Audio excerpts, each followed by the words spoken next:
Good evening, you all. I'm here today to discuss a topic that has long been the subject of ethical and moral debate: capital punishment. It is an issue that challenges us to examine our beliefs about justice, human rights, and the value we place on human life. While some argue that certain crimes, such as the heinous dismemberment of a 6-year-old girl by a man associated with a drug cartel, deserve the ultimate penalty, I firmly believe that capital punishment should be abolished. And in the next few minutes, I'll present my case in hopes to persuade you all that we should no longer be using capital punishment. What is capital punishment?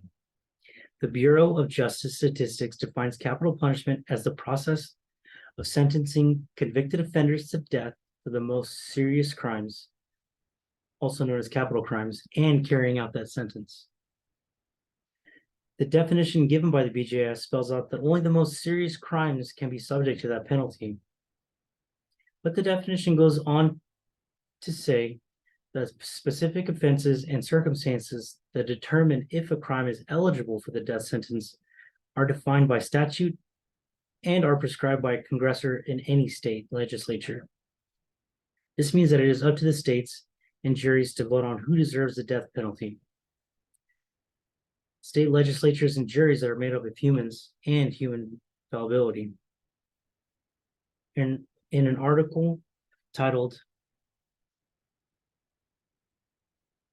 Why I Changed My Mind About the Death Penalty, lawyer, former businessman, former governor of Texas, Mark White says, human life is too precious and human error too prevalent to continue to gamble with a system that we know is so flawed.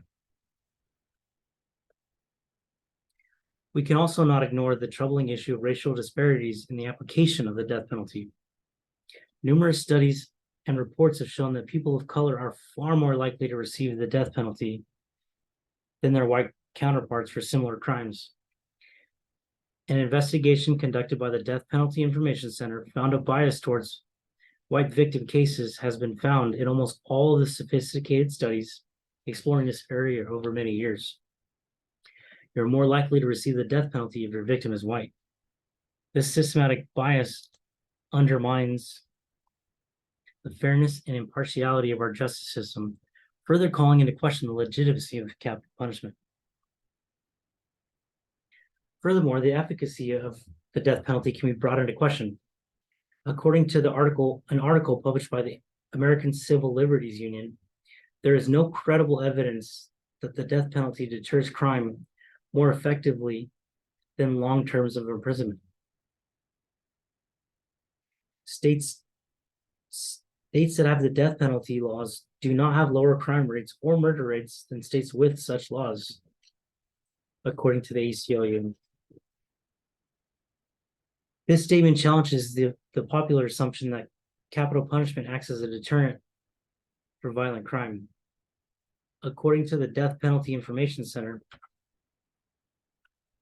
the murder rate in non-death penalty states has remained consistently lower than the rate in states with the death penalty. The same ACLU article continues by stating people commit murders largely in the heat of passion, under the influence of alcohol or drugs, or because they are mentally ill, giving little or no thought to the possible consequences of their acts. Instead of capital punishment, I contend that addressing the root causes of the crimes through social reforms, education, and rehabilitation programs would be far more effective in reducing violence. Moving on to the last point of discussion, is it possible for a person to forfeit his or her right to life? While it is true that individuals who commit heinous crimes should face severe consequences, we must consider the principles underlying the right to life. The right to life is a fundamental human right, enshrined in numerous international conventions and declarations. Article 3 in the United Nations Universal Declaration of Human Rights states, everyone has the right to life, liberty, and the security of person. It is a principle that upholds the inherent dignity of every individual, regardless of their actions. The scope of human rights extends beyond the rights of the criminal and also encompasses the rights of the victims.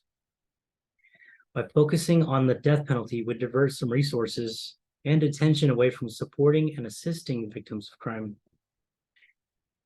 In an article titled Sentencing Alternatives, the Death Penalty Information Center suggests states have also looked beyond punishment to alternative ways of reducing violent crime, including community policing, the introduction of crime-fighting technology, and restorative justice.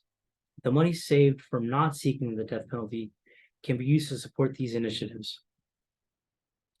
As a society, we should prioritize initiatives that provide support, counseling, and rehabilitation for victims and their families. This approach helps heal the wounds inflicted by crime and ensures a more just and compassionate response to their suffering. In conclusion, capital punishment fails to align with principles of justice, human rights, and the value we place on human life. It does not effectively deter crime and perpetuates the cycle of violence. By abolishing the death penalty, we can redirect our efforts towards addressing the root causes of crimes, promoting rehabilitation, and supporting the victims of heinous acts. Let us strive for a society that upholds the dignity of every human being, even in the face of the most abhorrent crimes. Thank you.